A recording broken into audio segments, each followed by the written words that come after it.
नमस्कार, खबरों की खबर में आपका स्वागत है। मैं हूं संकेत उपाध्याय। हेट स्पीच को लेकर के देश में तमाम संस्थाएं जो हैं वो चिंतित हैं। हमने भी लगातार कार्यक्रम यहां पर किए हैं। सुप्रीम कोर्ट भी इसके बारे में तमाम बार टिप्पणी कर चुका है। लेकिन आज ऐसा लगता है कि केंद्र शायद मजबूरी में, शायद नहीं, लेकिन अब उसने सुप्रीम कोर्ट को एक बार फिर से और बहुत ही डिटेल में यह बोला है कि हम हेट स्पीच के खिलाफ कानून लाने वाले। तो क्या बिगड़े बोल सुधारेगा हेट स्पीच का कानून? क्या यही एक तरीका था जिससे हेट स्पीच इस देश में रुक सकती है?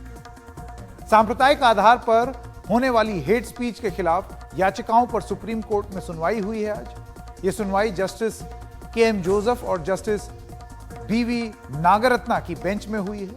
Justice KM. जोसेफ ने सवाल पूछा था। आइए आपको बताते हैं कि उन्होंने क्या पूछा। वो कहते हैं, जहां तक नफरत की बात है तो अब क्या स्थिति है?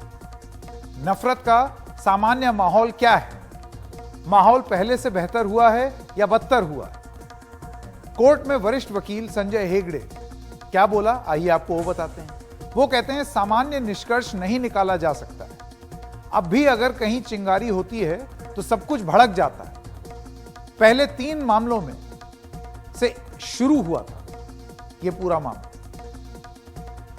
पिछली सुनवाई में सुप्रीम कोर्ट ने क्या कहा था, आइए आपको वो बताते हैं। सुप्रीम कोर्ट ने बोला कि दिल्ली, यूपी और उत्तराखंड सरकार को निर्देश देते हैं कि वो आरोपी का धर्म देखे बगैर हेट स्पीच के मामले में खुद संज्ञान लेकर कार्रवाई करे। यानी कि आप सुओ मोटो एक्शन लीजिए, क्यों इंतजार कर रहे हैं कि कोई शिकायत करे? पुलिस इसके लिए औपचारिक शिकायत दर्ज होने का इंतजार ना करे कि कोई आए और फिर कंप्लेंट करे, अपने आप कर लीजिए। कोर्ट ने राज्यों से कार्रवाई का ब्यौरा भी मांगा था कि आप बताइए आपने क्या क्या किया। अब सुप्रीम कोर्ट ने पूछा कि हेट स्पीच रोकने के लिए आपने क्या कदम उठाए हैं। जवाब में, और क्योंकि आप जानते हैं अलग अलग राज्यों की अलग अलग सरकारों पर यह सवाल थे, जैसे उत्तराखंड, उत्तर प्रदेश, तो उत्तराखंड सरकार ने क्या कहा, आइए आपको दिखाते हैं। उन्होंने कहा कि हमने 118 मामले दर्ज किए, 118, जिसमें से 23 मामले स्वतः संज्ञान के हैं, यानी कि सुओ मोटो कोग्निजेंस, यानी हमने बिना किसी कंप्लेनेंट के हमने खुद ही उसको रजिस्टर कर लिया। 118 में से 23 95 शिकायतों पर आधारित, यह जानकारी उन्होंने दी कोर्ट में। इस पर जस्टिस के.एम. जोसेफ ने क्या कहा, आइए आपको वो दिखाते हैं। Justice KM. जोसेफ ने यह बोला कि चार्जशीट उपयुक्त धाराओं के साथ दायर किया जाना चाहिए। ऐसा ना हो कि हल्की धाराओं का इस्तेमाल हो। आप देख रहे हैं सुप्रीम कोर्ट जो है वो एकदम बराबर नजर बनाए हुए है। उसको मालूम है कि दिक्कत कहां आती है, या हेट स्पीच पर दिक्कत कहां आई है पहले, कि आपने कार्रवाई की दिखाई लेकिन हल्के कानून। तो सुप्रीम कोर्ट ने कहा कि आपको चार्जशीट उपयुक्त धाराओं के तहत दायर करनी चाहिए। ऐसा ना हो कि हल्की धाराओं का इस्तेमाल हो। यह एक बहुत बड़ा खतरा है। क्या आरोपियों को गिरफ्तार किया गया है, यह एक सवाल पूछा गया। तो जवाब में सरकार ने क्या कहा, आपको वो बताते हैं।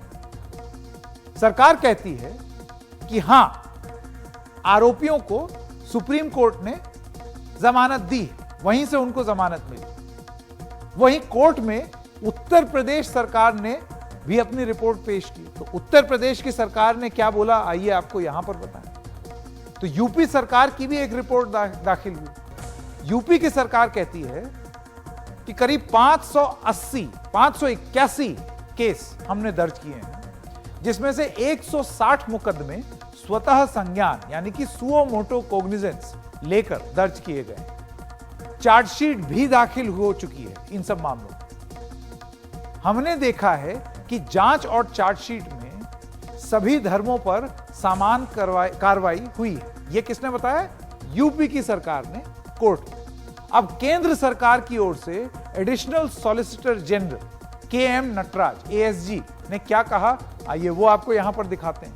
तो के.एम. नटराज कहते हैं कि हेट स्पीच एक गंभीर अपराध है और इसे कोई रंग नहीं दिया जा सकता है। यानी कि महसूस हो रहा है केंद्र को भी कि एक बहुत बड़ी मुसीबत है। हेट स्पीच को लेकर कानून लाने की कवायद है।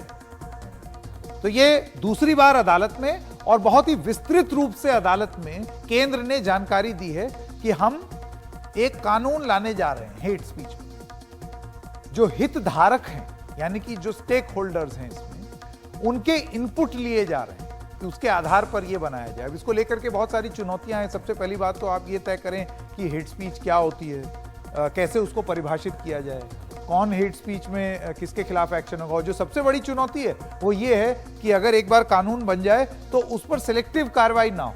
यानी कि आप अगर कोई हेट स्पीच कर रहा है तो उस पर आप समूची कार्रवाई करें, पूरी कार्रवाई करें, राजनीति से प्रेरित होकर के कार्रवाई करें। अब इसी सुनवाई के दौरान सुप्रीम कोर्ट ने फिर टेलीविजन चैनल्स पर सवाल उठाए। कोर्ट ने बोला, कोर्ट ने कहा जो हो रहा है टीआरपी के लिए हो रहा है। चैनल एक दूसरे के साथ कंपटीशन कर रहे हैं। एनबीएसए एक संस्था है जो कि चैनल पर जो कंटेंट होता है टीवी चैनल पर उसको देखती है, इसके बारे में कुछ नहीं कर रहा है। सुप्रीम कोर्ट की ऑब्जर्वेशन, वे चीजों को सनसनीखेज बनाते हैं। वो टीवी चैनल की बात कर रहे हैं।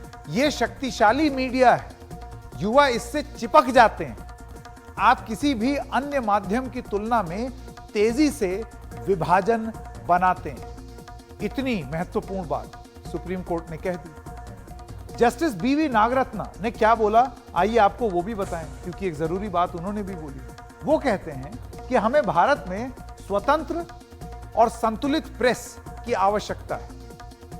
स्वतंत्र लेकिन संतुलित, इंडिपेंडेंट लेकिन बैलेंस्ड, यह सुप्रीम कोर्ट का कहना था, जस्टिस नागरत्ना।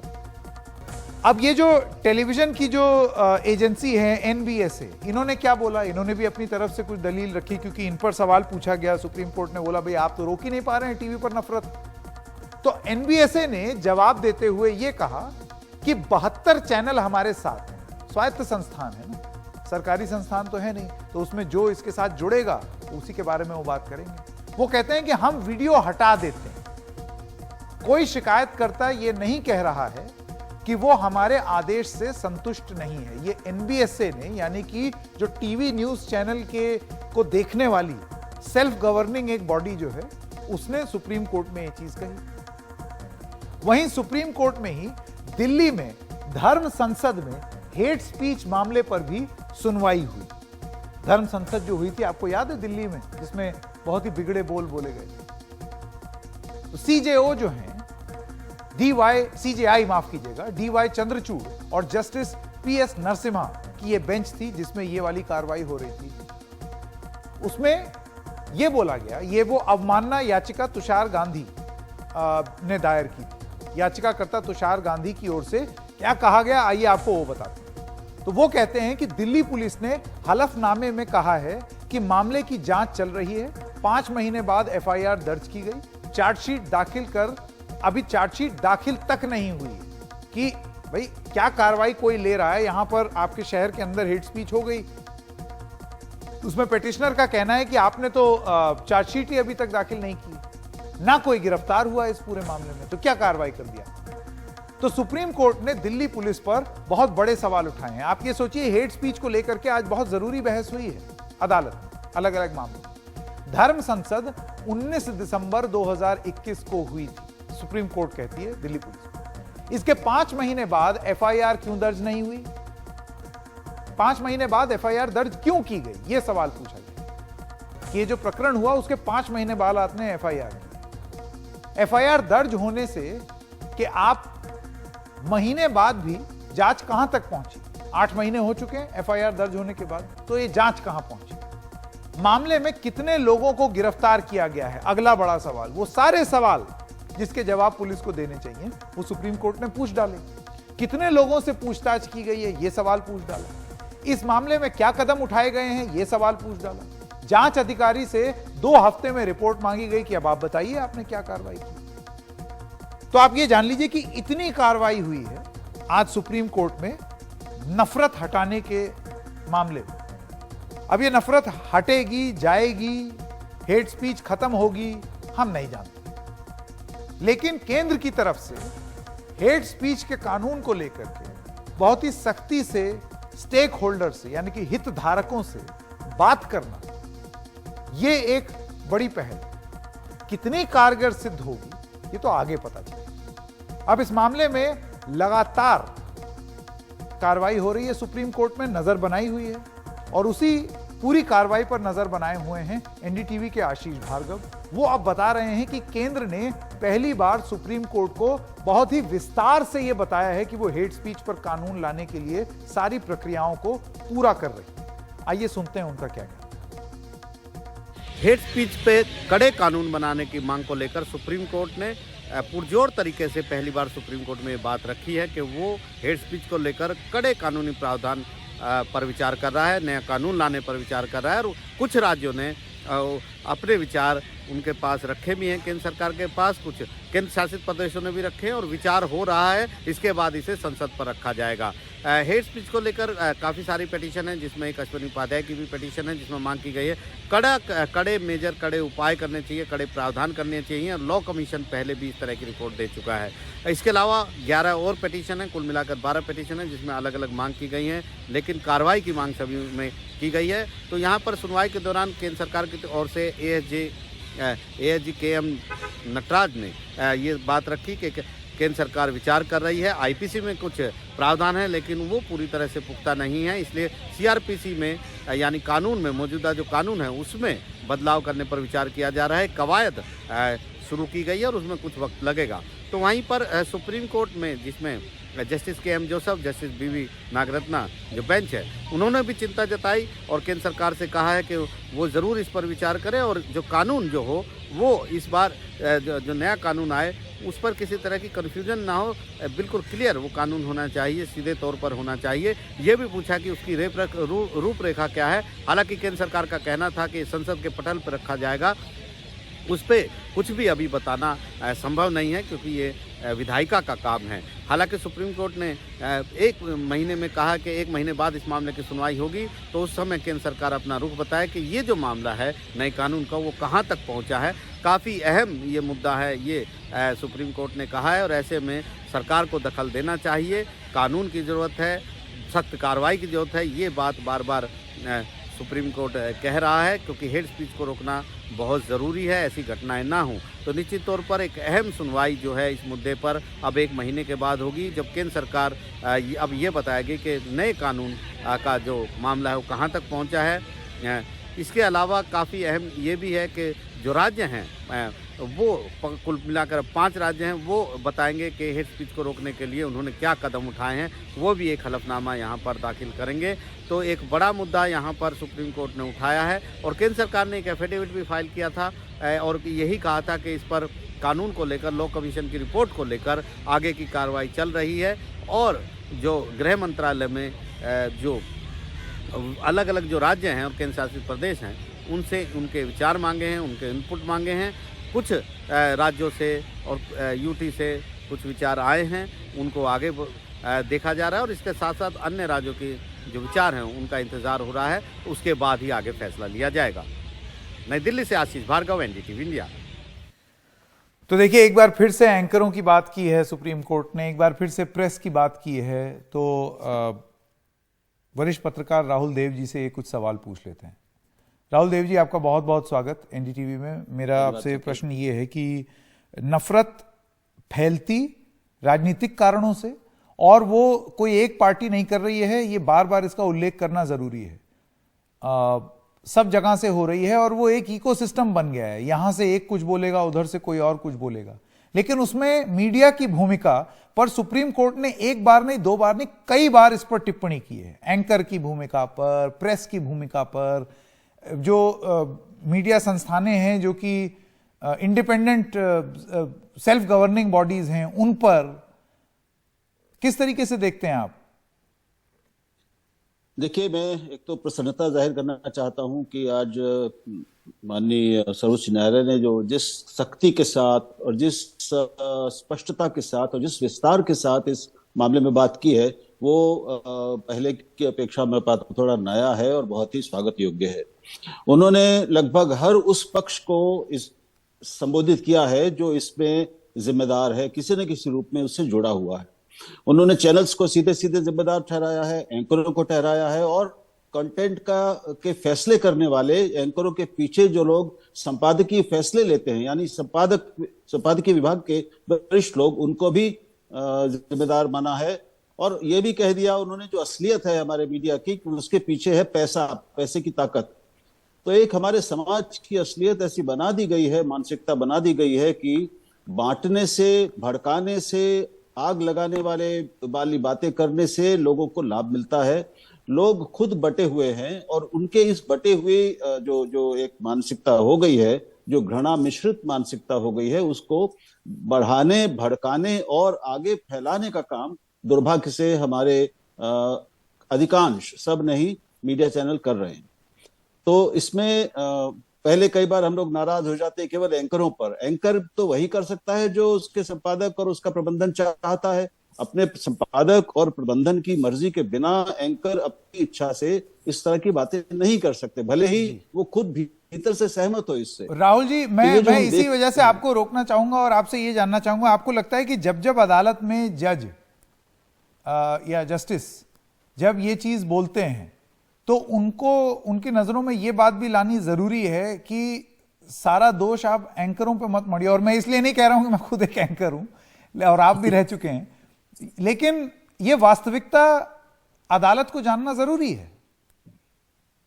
संकेत, मैं तो पाता हूं कि आज जो मैं पढ़ रहा था उसमें अदालत ने इसको साफ कर दिया है। उसने कहा है कि सबसे पीछे है पैसे की ताकत, और उसने एंकरों के साथ साथ, जैसा मैंने पहले कहा भी, कि जो संपादकीय फैसले लेने वाले लोग हैं चैनलों के भीतर बैठे हुए, जिसमें चैनल हेड्स हैं, जो चैनल प्रमुख हैं, और जो उनके ऊपर बैठे हुए मालिक, प्रबंधन के लोग हैं, वो सब इसमें शामिल हैं। और उन सबकी चर्चा आज सुप्रीम कोर्ट ने की है। ये बहुत महत्वपूर्ण बात है जो शायद पहले हमें कम दिखी है। और आपने ठीक कहा कि सारी जिम्मेदारी आखिर में आके एंकरों पर हम लोग या उन पर टिका दी जाती थी, उन पर थोप दी जाती थी। तो ये जो पूरा इकोसिस्टम, पूरी जो अर्थव्यवस्था है और पूरी जो एक आंतरिक संरचना होती है हमारे टीवी चैनलों की, उसके प्रत्येक महत्वपूर्ण भाग को आज चिन्हित किया है सर्वोच्च न्यायालय ने। राहुल जी, और सबको जी आप खत्म कर लें, फिर मैं अगला सवाल। तो ये इससे मैं समझता हूं कि अब किसी के पास ये कहने की छूट नहीं है। और उन्होंने आज एनबीएसए पर भी टिप्पणी की है सर्वोच्च न्यायालय ने। तो कई बार ये होता था कि एक हमारे संपादक लोग या कई हमारे मित्र ये कहकर बच जाते थे कि भाई देखिए, एनबीएसए तो एक संस्था हमारी बनी हुई है, वो ऐसी चीजों पे जिसको शिकायत है वो उसके पास जाए, वो जो फैसला करेगा उसको सब स्वीकार करेंगे। तो आज सर्वोच्च न्यायालय ने कह दिया कि वो भी नाकाम सिद्ध हुई है।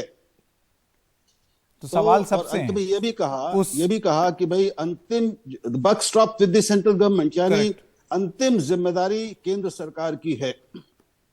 तो आपको लगता है कि धीरे धीरे बात कुछ इस दिशा में जा रही है कि सेल्फ गवर्नेंस के बजाय केंद्र सरकार बीच में आए और उसके बाद अपना एक कोई कानून लाए? क्योंकि अगर ऐसी स्थिति होगी तो फिर मीडिया की स्वतंत्रता पर भी सवाल पूछे जाएंगे। देखिए संकेत, आप और हम, मैं 40 साल से देख रहा हूं, ये जो आत्म निगमन की बात है, सेल्फ रेगुलेशन वाली जो बात है, ये कहने को बहुत अच्छी लगती है और हम लोग उसके पीछे सरकारी हस्तक्षेप से बचने के लिए उसकी शरण ले लेते हैं। लेकिन दरअसल उसने काम कभी किया नहीं है। अगर वो काम कर रही होती, हम अपने में नियंत्रण करने में सक्षम होते, तो ये स्थिति आती ही नहीं कि सुप्रीम कोर्ट को बार बार इस चीज को हमें कहना पड़ता, हमें एक तरह से हमारी आलोचना करनी पड़ती और हमें अपना ही चेहरा आईना दिखाना पड़ता। जी बिल्कुल। तो ये जो एक आत्मनियंत्रण वाली बात है, ये व्यावहारिक नहीं है, ये हो ही नहीं सकता। क्योंकि जो लोग, जो चैनल मालिक और जो चैनल इस बांटने वाले कंटेंट से फायदा उठा रहे हैं, उनको पैसा कमा रहे हैं, वो इस पर अंकुश कैसे लगाएंगे? बिल्कुल अपने आप पर अंकुश क्यों लगाएंगे? क्योंकि उनका इससे घाटा हो जाएगा, उनका सेल्फ फायदा घट कौन करेगा? सीधी सी बात है। राहुल देव जी, बहुत बहुत धन्यवाद आपका, बहुत स्पष्ट तरीके से अपने विचार रखने के लिए। अब देखते हैं कि ये हेट स्पीच का जो कानून जिसकी बात केंद्र सरकार कर रही है वो कितना कारगर सिद्ध होता है। अभी तुरंत नहीं आ रहा है, लेकिन उस पर बातचीत अब शुरू कर दी है केंद्र सरकार ने, ऐसा उसने अदालत को बताया है। तो सरकार और न्यायपालिका, इसके बारे में बातचीत चल रही थी, ये हेट स्पीच के संदर्भ में थी। लेकिन एक और मसले में सरकार और न्यायपालिका तो एक दूसरे के खिलाफ हैं। सरकार और न्यायपालिका नहीं है, बल्कि सरकार बनाम न्यायपालिका। तो यह पूरा मुद्दा क्या है, आइए आपको वो बताते हैं। एक बार फिर ऐसा ही देखने को मिल रहा है कि ये वर्सेस हो गए, एक दूसरे के खिलाफ दिख रहे हैं। क्या है पूरा मसला, आइए वो जानते हैं। दरअसल जयपुर में उपराष्ट्रपति जगदीप धनखड़ बुधवार को अखिल भारतीय पीठासीन अधिकारी सम्मेलन में शामिल हुए। उसमें उन्होंने क्या बोला, आइए आपको वो बताएं। वो कहते हैं कि न्यायिक मंचों से श्रेष्ठता और सार्वजनिक दिखावा सही नहीं है। बड़े कठोर शब्द। इन संस्थाओं को पता होना चाहिए कि किस तरह का व्यवहार करना है। सुप्रीम कोर्ट द्वारा राष्ट्रीय नियुक्ति आयोग, न्यायिक नियुक्ति आयोग यानी कि NJAC कानून रद्द करने के फैसले पर सवाल उठा। वहीं जगदीप धनखड़ ने सन 73 के चर्चित केशवानंद भारती जो केस था उसका भी जिक्र कर दिया। इस फैसले ने गलत मिसाल पेश कर दी है। अगर कोई भी अथॉरिटी संविधान में संशोधन करने की संसद की शक्ति पर सवाल उठाती है तो यह कहना मुश्किल होगा कि हम एक लोकतांत्रिक राष्ट्र हैं। बहुत कड़े शब्द उपराष्ट्रपति। तो उपराष्ट्रपति के ये जो शब्द हैं, इसको समझने के लिए पहले तो आपको यह समझना पड़ेगा कि एक केशवानंद भारती केस क्या है। तो आइए वो जानते हैं। इसमें क्या हुआ था कि इसका जिक्र आज 50 साल बाद हो रहा है। अपने फैसले में सुप्रीम कोर्ट ने कहा था कि संसद के पास अनुच्छेद 368 के तहत संविधान में संशोधन करने की शक्ति तो है, लेकिन यह शक्ति असीमित नहीं। संविधान का संशोधन तभी तक माना जा सकता है जब तक यह बदलाव संविधान की प्रस्तावना के मूल ढांचे को नहीं बदलता है। अब इस पर विपक्ष ने अपनी प्रतिक्रिया दी है। पूर्व केंद्रीय मंत्री पी चिदम्बरम ने क्या बोला, आइए आपको वो बताएं। वो कहते हैं कि राज्यसभा के माननीय सभापति जब कहते हैं कि संसद सर्वोच्च है तो वो गलत हैं, क्योंकि देश का संविधान सर्वोच्च है। संविधान के मूलभूत सिद्धांतों पर बहुमत आधारित हमलों को रोकने के लिए ही मूल संरचना विकसित की गई है, ये उनका मत है। इससे पहले भी अलग अलग राय निकलकर सामने आई। कॉलेजियम पर लगातार बयान आ रहे थे। केंद्रीय कानून मंत्री किरण रिजिजू ने क्या कहा, आपको वो बताएं। जजों की नियुक्ति, अब क्या है कॉलेजियम सिस्टम की जज खुद ही तय कर लेते हैं कि वो कौन जज बने, कौन अप कौन डाउन। तो वो कहते हैं जजों की नियुक्ति में विविधता नहीं होने के लिए कॉलेजियम सिस्टम जिम्मेदार है। कॉलेजियम सिस्टम एलियन की तरह काम करती है। हम सबको इसके बारे में सोचना होगा कि आखिर क्या 5 करोड़, क्यों ऐसा है कि 5 करोड़ से ज्यादा केस पेंडिंग है। वो इसको पेंडिंग केसेस से उन्होंने जोड़ दिया। कॉलेजियम सिस्टम को लेकर chief justice of India DY Chandrachud ने क्या कहा है, आइए आपको वो बताएं। वो कहते हैं कि संवैधानिक लोकतंत्र में कॉलेजियम सहित कोई भी संस्था परिपूर्ण नहीं है और इसका समाधान मौजूदा व्यवस्था के भीतर काम करना है। कॉलेजियम के सभी न्यायाधीश संविधान को लागू करने वाले वफादार सैनिक होते हैं। यानी कि चीफ जस्टिस ऑफ इंडिया का एक बयान कॉलेजियम के पक्ष में और कानून मंत्री किरण रिजिजू का एक बयान कॉलेजियम के खिलाफ। और यह वही श्रृंखला चली आ रही है जो कि आज आपने एक दूसरे रूप में देखी उपराष्ट्रपति के बयान में भी। इस बीच सुप्रीम कोर्ट कॉलेजियम ने कानून मंत्रालय को एक नोट लिखकर भेजा है। इसमें जजों की नियुक्ति पर केंद्र सरकार को आगाह किया गया है। नोट में याद दिलाया गया कि जज नियुक्ति करने के लिए अगर कॉलेजियम नाम की सिफारिश दोहराता है तो सरकार को मंजूरी देनी ही होगी। इस बीच सरकार ने हाईकोर्ट में जजों की नियुक्ति के आंकड़े संसदीय समिति के सामने दिए।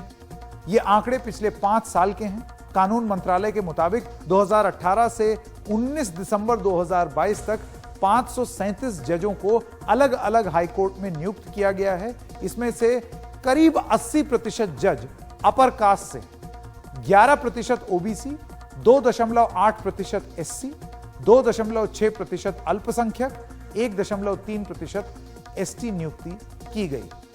जाहिर है यह बहस लगातार जारी रहने की उम्मीद ये चल रही है। पहले कोलिजियम पर, उसके बाद उपराष्ट्रपति ने यह बयान रख दिया। दोनों तरफ से अपने अपने पक्ष की दलील दी गई। इस पर संविधान के जानकार फैजान मुस्तफा क्या समझते हैं और क्या सोचते हैं, आइए उनकी बात सुनते हैं। दरअसल संवैधानिक संस्थाओं के बीच आपस में टकराव हो और बयानबाजी हो, ये देश के संविधान के लिए और जनतंत्र के लिए एक कोई बहुत अच्छी चीज नहीं है। वाइस प्रेसिडेंट ने कोई बयान दिया, उस पर सुप्रीम कोर्ट की बेंच ने कॉग्निजेंस लिया और अटॉर्नी जनरल को बताया कि उनकी नाराजगी जो है वो कम्युनिकेट कर दी जाए। और उसके बाद फिर अब उपराष्ट्रपति जी ने जयपुर में प्रिजाइडिंग ऑफिसर्स के एक सम्मेलन में मूलभूत ढांचे के सुप्रीम कोर्ट के 1973 के फैसले पर प्रश्न चिन्ह लगाए। जब ऐसा लगता था कि देश में बेसिक स्ट्रक्चर थ्योरी पर एक कंसेंसस बन गई है। आपको मालूम है कि इस फैसले के बाद इंदिरा जी ने जो 3 सीनियर मोस्ट जजेस थे उनको ओवरलुक कर नंबर 4 वाले जज जस्टिस एएन रे को भारत का मुख्य न्यायाधीश बनाया। और chief justice of India A N Ray ने यह प्रयत्न किया था कि बेसिक स्ट्रक्चर के केस को रिव्यू कर लिया जाए। उस पर 2 दिन बहस हो गई और फिर नानी पालकीवाला ने, जिन्होंने बेसिक स्ट्रक्चर थ्योरी को आर्गू किया था केशवानंद भारती में, इंदिरा जी को एक पत्र लिखा और कहा कि आप इसको रोकिए। और उसके बाद ये पाया गया कि कोई भी पेटिशन ऐसी फाइल नहीं हुई थी जिसमें केशवानंद भारती के फैसले के पुनर्विचार की याचिका किसी ने दायर की हो। और फिर वो बेंच अचानक, ऐसा लगता है कि इंदिरा जी के इन्फ्लुएंस में और उनके इंटरवेंशन के बाद उसको तोड़ दिया गया और उसके बाद लॉ सेटल माना गया। फिर आप ये देखिए कि जो टकराव होता रहा था उससे पहले, वो इस मुद्दे पर हो रहा था कि सुप्रीम कोर्ट संसद की शक्तियों को सीमित करने का प्रयत्न कर रहा था और संसद अपने आप को एक संप्रभु लेजिस्लेचर की तरह पेश कर रही थी। वास्तव में भारत की संसद अंग्रेजों की संसद की तरह नहीं है, जहां सुप्रीमेसी ऑफ पार्लियामेंट जो है वो first principle of constitutional law है, ब्रिटिश कॉन्स्टिट्यूशनल लॉ का। और कहा जाता है कि इंग्लैंड की संसद कुछ भी कर सकती है सिवाय एक मर्द को औरत बनाने के और एक औरत को मर्द बनाने के। भारत में न संसद सर्वोच्च है, न सर्वोच्च न्यायालय सर्वोच्च है, न कार्यपालिका सर्वोच्च है। सबकी लक्ष्मण रेखाएं तय कर दी गई हैं और सबको अपनी लक्ष्मण रेखा के अंदर रहते हुए, एक सीमित दायरे में रहते हुए अपनी शक्तियों का इस्तेमाल करना है। पहले भी इस तरीके की बातें होती रही हैं। कुछ स्टेटमेंट लॉ मिनिस्टर ने दिए, उसके बारे में लेके कुछ कंट्रोवर्सी हुई। लेकिन आप देखिए कि पंडित नेहरू ये कह चुके हैं और संविधान सभा में ये कह चुके हैं कि if we go wrong here and there, judiciary can point it out, but if it comes in way of sovereign will of the people, we appoint judges. कि अगर हमसे कोई गलती हो जाए तो न्यायालय उसको पॉइंट आउट कर सकता है, लेकिन अगर कोई न्यायालय संसद की संप्रभु विल के रास्ते में आएगा तो याद रखना चाहिए कि हम जजेस को अपॉइंट करते हैं। और फिर इंदिरा जी ने 2 बार सुपर सेशन ऑफ जजेस किया। जस्टिस एचआर खन्ना को ओवरलुक किया गया और जस्टिस हमीदुल्ला बेग को बनाया गया। और जस्टिस हमीदुल्ला बेग ने इंदिरा नेहरू गांधी के केस में कह दिया कि पार्लियामेंट्री डेमोक्रेसी बेसिक स्ट्रक्चर है लेकिन फ्री और फेयर इलेक्शन नहीं है। जब से कोलिशन गवर्नमेंट्स बनी है, सुप्रीम कोर्ट ने ज्यादा अपनी पावर को असर्ट किया और कोलिजियम का फैसला आ गया और यह तय हुआ कि जजेस के अपॉइंटमेंट का अधिकार न्यायपालिका का होगा। देश में इसमें मत विभाजित है। कुछ लोग कहते हैं कि जजेस अपने जजेस को और लॉयर्स को बेहतर जानते हैं और जजेस के हाथ में अगर ये पावर रहेगी तो बेहतर होगा। और वो कहते हैं कि क्योंकि सरकार 80% केसेस में एक पार्टी है और किसी भी पार्टी को जज को चुनने का अधिकार नहीं है, no one shall be a जज इन हिज ओन कॉज, इसलिए सरकार को जजेस की नियुक्तियों से दूर रहना चाहिए। लेकिन सारे विश्व में हकीकत यह है कि सरकार का जजेस के अपॉइंटमेंट में रोल होता है। कोलिजियम के दौरान भी सरकार का बड़ा अहम रोल रहा है। जिन नामों को उन्होंने चाहा है क्लियर किया है और जिन नामों को चाहा है उसमें या तो देरी की है या उसको क्लियर नहीं किया। मैं ये समझता हूं कि देश के संविधान के लिए और देश में संविधानवाद के लिए सब अपनी लक्ष्मण रेखाओं में रहें, सब एक दूसरे का सम्मान करें। न्यायपालिका को संसद का सम्मान करना चाहिए क्योंकि वहां जनता के चुने हुए लोग बैठे हैं और संसद को अपनी शक्तियों का इस तरह इस्तेमाल न करना चाहिए कि वो मेजॉरिटेरियनिज्म लगे, क्योंकि संविधान सर्वोपरि है। उनको ऐसा कोई कानून पारित नहीं करना चाहिए जिसको बाद में सुप्रीम कोर्ट गैर संवैधानिक पाए। आइए अब हम आपको बताते हैं एक और खबर, और उसके लिए जरा पूर्वोत्तर राज्य में जाना पड़ेगा जहां पर गैंडों को बचाने के लिए, क्योंकि उनकी स्मगलिंग होती थी, वहां पर गैंडा गैंग थी, तो उन पर कंट्रोल करने के लिए इंटरनेशनल रैकेट था। खूब पैसे में आप सोचिए उनका जो हॉर्न है वो बेचा जाता था, उनको मारा जाता था। लेकिन पिछले कुछ समय से तकनीक का इस्तेमाल करके और क्रैक कमांडो टीम बना करके किस तरीके से इस पूरी गैंग को ध्वस्त कर दिया है, यह रिपोर्ट आपको जरूर देखनी पड़ेगी, क्योंकि यह बड़ा सराहनीय काम है हमारे जवानों का और इसकी जितनी तारीफ की जाए उतना कम। आइए देखते हैं रत्नदीप चौधरी की यह रिपोर्ट। আমি এটা খবৰ পাইছোঁ, ভিতৰত গুলি ফুটাৰ এটা খবৰ পাইছোঁ আমি ৰাতিপুৱা আজি 6:30 বজাত। গতিকে এটা কেম্পৰ ওচৰত গুলি ফুটিছে বুলি কৈছে আমাক। असम पुलिस के क्रैक कमांडोज की एक टीम अपने कमांडिंग ऑफिसर से निर्देश लेते हुए एनएसजी की तर्ज पर ट्रेनिंग पाने वाले ये कमांडोज राज्य में उग्रवाद के खिलाफ कार्रवाई करते रहे हैं, लेकिन पिछले 1 साल से उनके पास एक नई जिम्मेदारी है, काजीरंगा को सुरक्षित रखने की।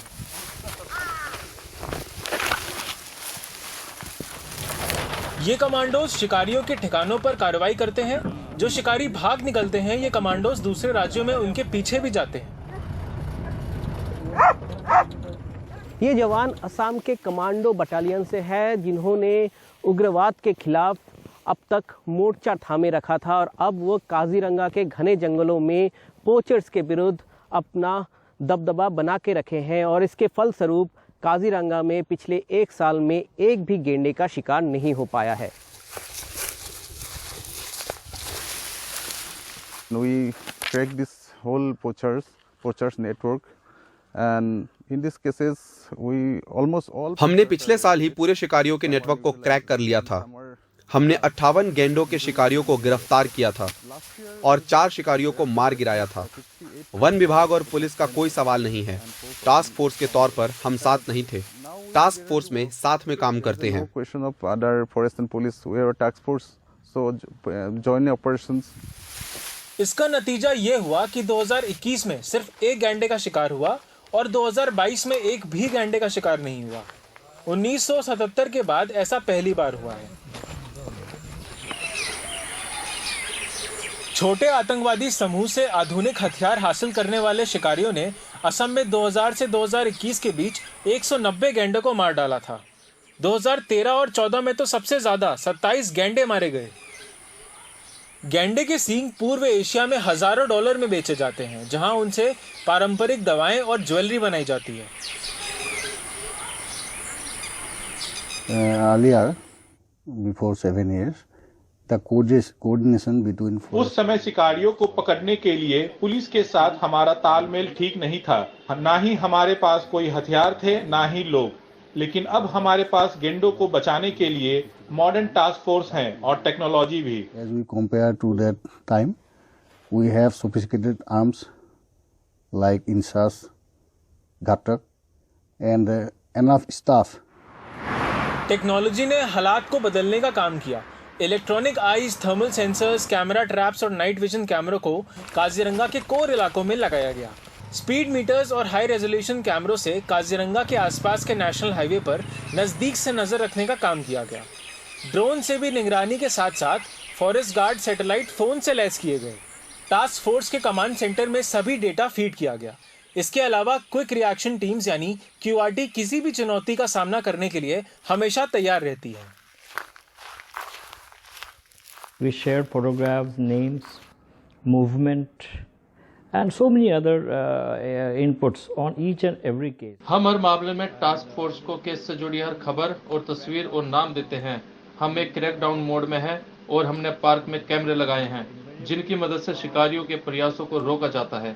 Possible instances where probably poachers were getting ready to enter.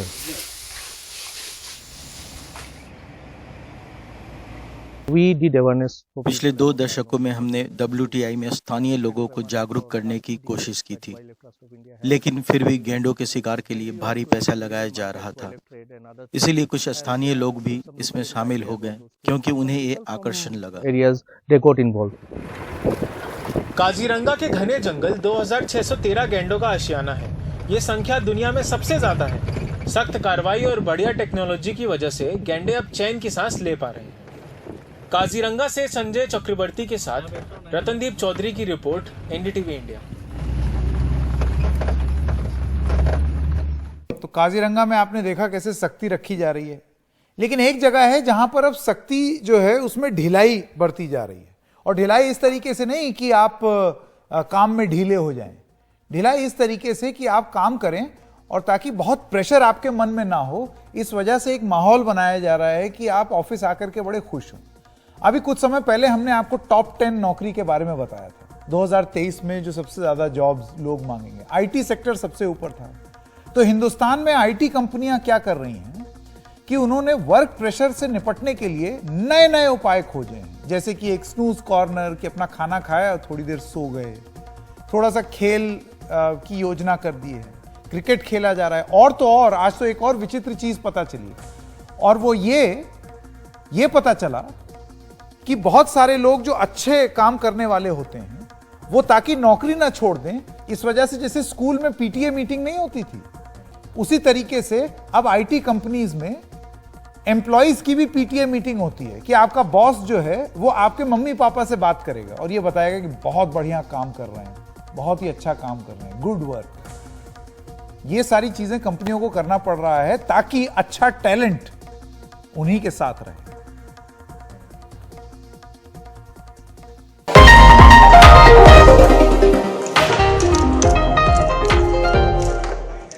ये कोई गेमिंग जोन नहीं, नोएडा में सॉल्व कंपनी का दफ्तर है।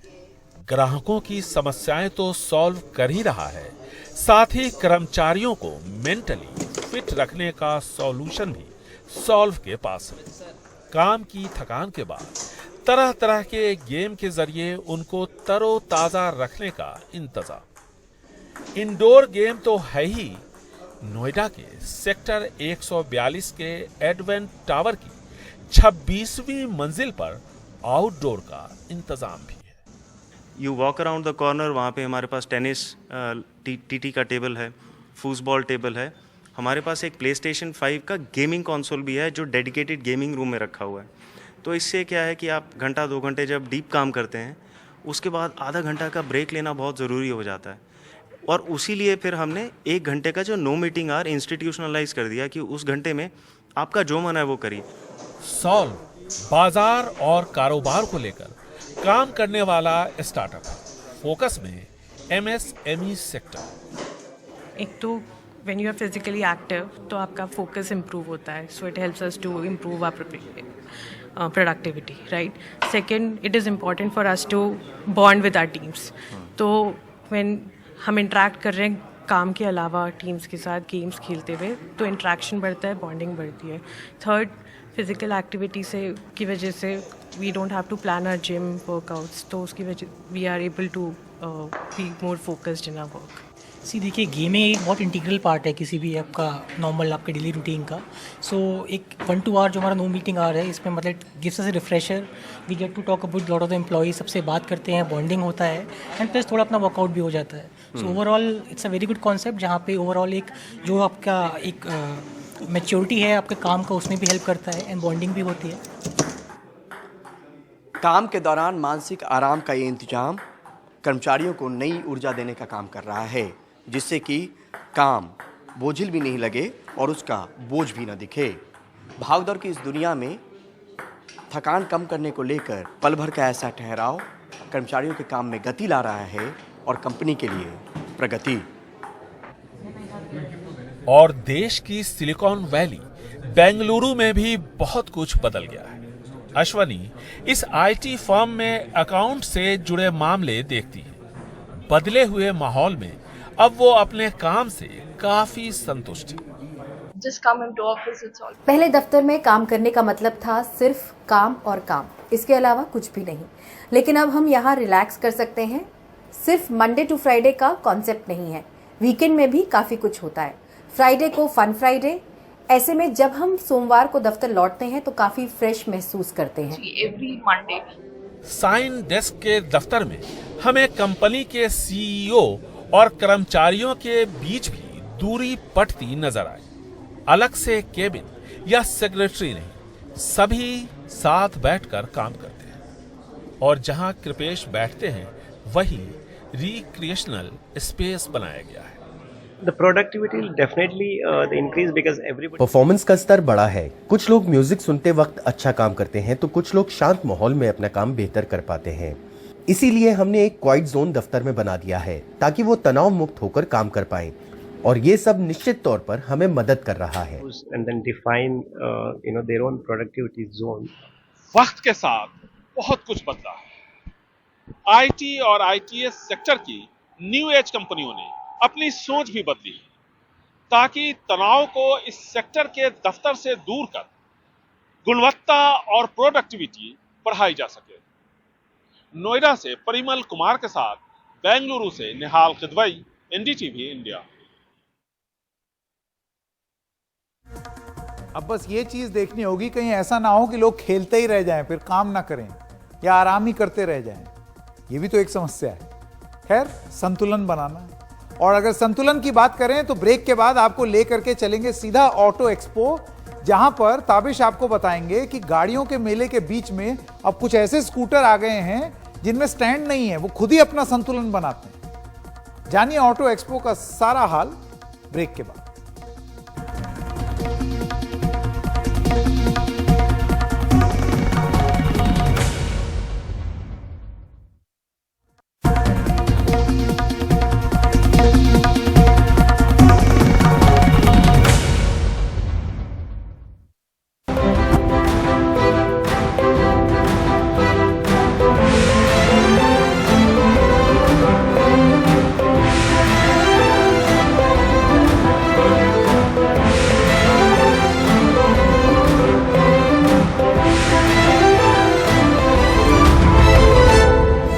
बहुत सारी इलेक्ट्रिक गाड़ियों के बीच इस बार के ऑटो एक्सपो में एक ऐसा इलेक्ट्रिक स्कूटर भी है जो सबका ध्यान खींच रहा है। Mumbai based startup liger mobility ने इस स्कूटर को तैयार किया है और इसकी खास बात यह है कि ये बिना स्टैंड के टिका रहता है।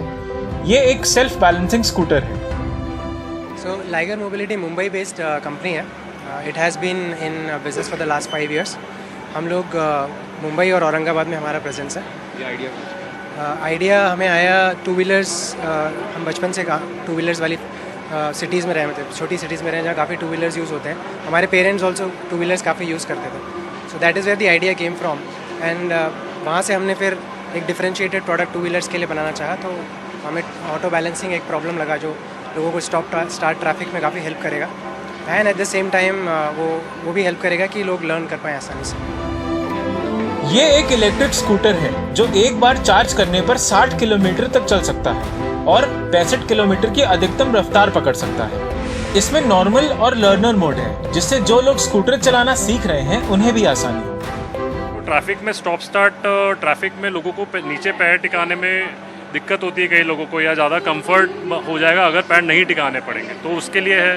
फिर जिनकी हाइट कम है, जो नए गाड़ी सीख रहे हैं, उनको एक सेफ़ तरीके से कैसे गाड़ी सीख सकते हैं, उनके लिए रेलेवेंट है। जो सीनियर सिटीजन है, लेट्स से जिनके पैर में या नी में दिक्कत है, तो उनके लिए रेलेवेंट, क्योंकि बहुत ज़्यादा कंफर्ट आपको बढ़ जाएगा इस चीज़ से।